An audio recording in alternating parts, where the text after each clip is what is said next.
नहमदु व नुसल्ली अला रसूलिल करीम अम्मा बाद आऊज़ु बिल्लाहि मिनश शैतानिर रजीम बिस्मिल्लाहिर्रहमानिर्रहीम।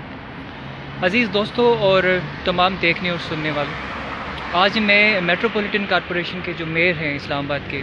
उनके जो है आप समझ लें कि एक ऑफ़िस के सामने खड़ा हूँ। और आज इंशाल्लाह जो मेरी इस मुख्तसर सी वीडियो का जो मौजू है वो लाल मस्जिद होगा। मैं बग़ैर किसी जो है तामुल के अपनी जो बुनियादी गुफ्तगू है उसका जो है सिलसिले का आगाज़ करूँगा कि 1964 वो साल था जब मेरे वालिद अल्लाह मग़फ़िरत करे वो इस्लामाबाद तशरीफ़ लेकर आए और इस्लामाबाद में उन्होंने अपनी एक मुस्तकिल जो आप ये समझ लें कि सुकूनत इख्तियार की। और 1965 वो साल था कि जब लाल मस्जिद जो है वो उसकी बुनियादें डाली गई। अल्लाह मग़फ़िरत करे जो मौलाना अब्दुल्ला साहब थे वो समझे जाते हैं कि अयूब ख़ान और जनरल ज़िया के बड़े करीब थे। और फिर उनके बेटे जो मौलाना अब्दुल अज़ीज़ साहब और अब्दुल रशीद साहब, उनके सिलसिले में तमाम जो है इंफॉर्मेशन वो आप तमाम अहबाब को ज़रूर होगी। और फिर इस तरीक़ेकार से यहाँ पर जो है एक लाल मस्जिद की जो आप समझ लें कि इस्लामाबाद का सिंबल बना। अब अगर इसकी सराउंडिंग्स चेक करें आप तो आसपास में नैब का इदारा है, ISI भी इतना दूर नहीं है, और भी काफ़ी सारे, और बल्कि किसी ज़माने में नेवल हेडकोार्टर भी यहाँ पर ही होता था। लेकिन 2007 वो साल था कि जब कुछ चीज़ों को लेके यहाँ पर बाकायदा जो है मामलात किए गए। और ज़ाती राय में क्योंकि मैं इस्लामाबाद का हूँ तो मैं ये समझता हूँ कि उनमें कोई इतना झूठ भी नहीं था, सच्चाई थी। अगर कोई भी जो है मामलात को लेकर ये सामने आए थे, और मेरा ख्याल है कि वो मामलात जो वो पुलिस की ज़िम्मेदारी बनते थे, न कि जामिया के जो है जितने भी तलबा हैं या इनकी कोई उसमें इन्वॉल्वमेंट होनी चाहिए थी। बहरहाल उस मामले के बाद जो अभी वीडियो बनाने का मकसद ये है कि 2000 मेरे ख्याल में 12 के आसपास में इन लोगों को एक प्लॉट भी अलॉट कर दिए गए 11 में, फिर उसकी मनसूखी और सारे मामलात। लेकिन इस वक्त ये हाल है कि अपारा में से किसी ज़माने में हम लोग जिस की तरफ पैदल चला करते थे, और हमारी ख्वाहिश होती थी कि भाई हम इधर से ज़रूर गुज़रें, क्योंकि एक ज़माना हमारा जो है इन रोडों के ऊपर गुज़रा है। और अगर पैदल ना भी होते 105 हो गई या 120 जो पब्लिक सर्विस है, ये उनके लिए जो है एक मेन राहगुज़र थी, मेन रास्ता था। लेकिन इस वक्त अगर आप सराउंडिंग में देखें लाल मस्जिद की तो तकरीबन कोई 20 गलियाँ इन्होंने बंद की हुई हैं, खारदार तारें लगाकर। यही हाल इन्होंने रोड का किए कि कंप्लीट बंद कर दी हैं। और तकरीबन इस वक्त जो है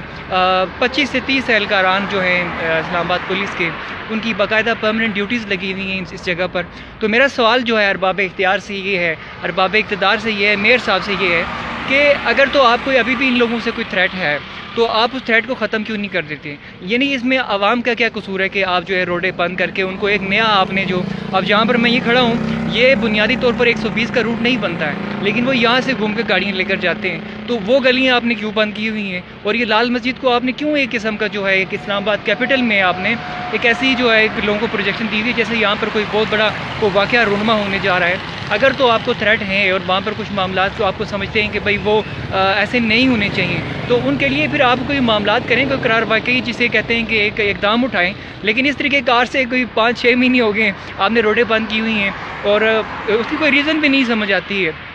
अगर आप कहते हैं कि यहाँ पर कोई थ्रेट है तो मुझे बताएं, जब बाज़ार लगते हैं तो फिर उस वक्त यही अवाम इतने पैदल चलने पर मजबूर क्यों है, और क्या आप उस अवाम को अलाउ नहीं करते? तो सवाल मेरा इन मेयर साहब से भी यही है, अगर मेट्रोपॉलिटन कॉरपोरेशन का वाकई इन्वॉल्वमेंट है इस्लामाबाद में किसी इदारे में और किसी तरतीब में भी, कि खुदारा सबसे पहले तो आप इस लाल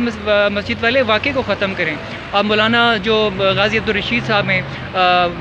अल्लाह मग़फ़िरत करे वो इस दुनिया में नहीं है, मौलाना अब्दुल अज़ीज़ साहब उनके भाई मौजूद हैं, या उनका कोई लेने देना या प्लाट का कोई भी तरतीब है। अब जैसा कि हमने सुना कि जामा ईज़ा की जो तामीर हुई है वो गैर कानूनी है और वो सरकारी ज़मीन है। जो कुछ भी मामलात हैं आपके, आप उनको 5 दिन में हल करें, 10 दिन में हल करें। अब 2007 से आज 2021 होने को आ गया है, तो इन 13-14 साल में अगर आप एक मस्जिद का मामला हल नहीं कर पाए, अब मैं ये गुफ्तगू क्यों कर रहा हूँ? हम लोग बुनियादी पहाड़ के हैं और जामा ईज़ा में जितने भी तलबा व तलबात थे उनमें अक्सरियत जो तलबा व तलबात की थी वो मरी से ताल्लुक़ रखती है। अब हम लोग क्योंकि जज्बाती वाक़या हुए हैं तो कोई भी मौलाना उठ के कोई भी जज्बाती गुफ्तगू करे तो वो उसके ऊपर रिएक्शन देने में देर नहीं करते हैं। तो मैं गुजारिश करूँगा तमाम अरबाब इख्तियार से कि खुदारा आप इस मामले की तरफ भी थोड़ा गौर व फिक्र करें। आप इस किस्म के जो लोग हैं उनको क्यों मौका दे रहे हैं कि भाई वो गुफ्तगू करें? आपका थाना अपारा यहाँ पर मौजूद, आपकी इतनी सेंसिटिव बिल्डिंग्स यहाँ पर मौजूद, और किसी ज़माने तक ISI वालों ने भी अपारा से जो आगे 0 पॉइंट का रोड जाती है उसको बंद किया हुआ था। तो कोई शरीफ और पढ़ा लिखा आदमी था जो कोर्ट में गया कि जिसने कहा कि भाई ये हमारे हकूक़ हैं और आप इनको गसब कर रहे हैं। تو آخر میں میری یہی گزارش ہے تمام جو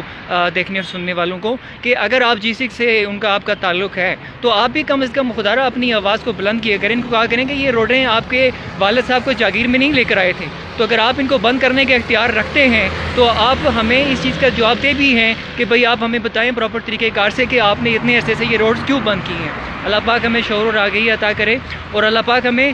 سیدھے راستے پہ چلنے کی توفیق عطا کرے۔ وجہ یہ ہے کہ عوام پاکستان، یہ کیپٹل آف پاکستان ہے اسلام آباد، یہاں سے پروجیکشن ساری جگہ ہوتی ہے، اور جن روڈز پہ میں اس وقت کھڑا ہو کے آپ سے بات کر رہا ہوں یہ انتہائی اہم روڈز ہیں، اور اگر یہاں پر اگر کوئی بھی غیر ملک کے لوگ آتے ہیں وہ دیکھتے ہیں یار ان لوگوں تو ساری روڈز بند کی ہیں، سارا انہوں نے ایک قسم کا نظام جام کر کے رکھا ہے، تو پھر آپ اپنی پروجیکشن یا پریزنٹیشن کیا دے رہے ہیں لوگوں کو، وہ آپ کے سامنے ہی ہے۔ اللہ پاک ہم تمام لوگوں کو